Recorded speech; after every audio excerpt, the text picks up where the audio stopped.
Vecna, the monster behind every shadow in Stranger Things. The mastermind of the Upside Down? Or is he?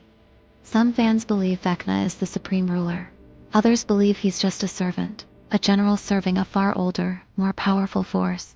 Today, we break down one question the entire world keeps asking. Is Vecna the most powerful being in the Upside Down? Or is something controlling him?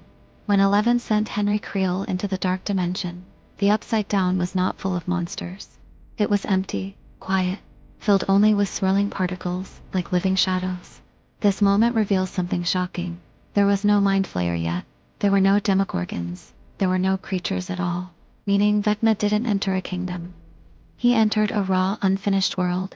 Inside that dimension, Henry encounters a storm of floating particles. Particles that move with purpose, almost like they're alive. And when Vecna reaches out with his psychic power, something incredible happens.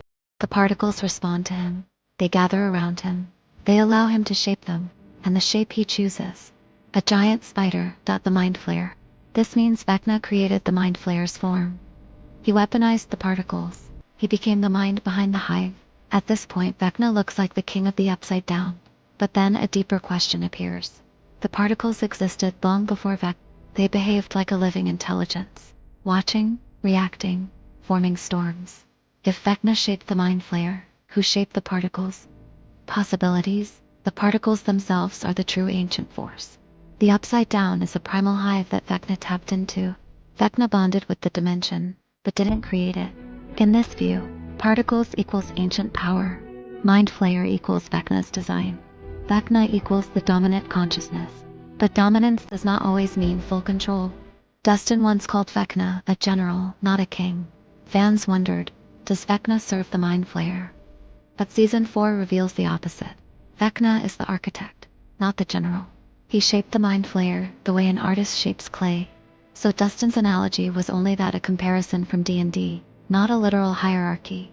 Based on everything we know, Vecna is the most powerful mind in the Upside Down. No creature controls him, but the shadow particles, the ancient dimension, empower him. Meaning, Vecna is the ruler. The mind flayer is his weapon, but the dimension itself may be older, deeper, and possibly more powerful than we think. Vecna is not a servant, but he may not be the first king either. So is Vecna the most powerful being in the Upside Down? Yes, the most powerful mind. But the ancient particle storm that existed before him may hold secrets we still don't understand. What do you think? Is Vecna the ruler? Or just the latest master of a much older power? Let me know in the comments.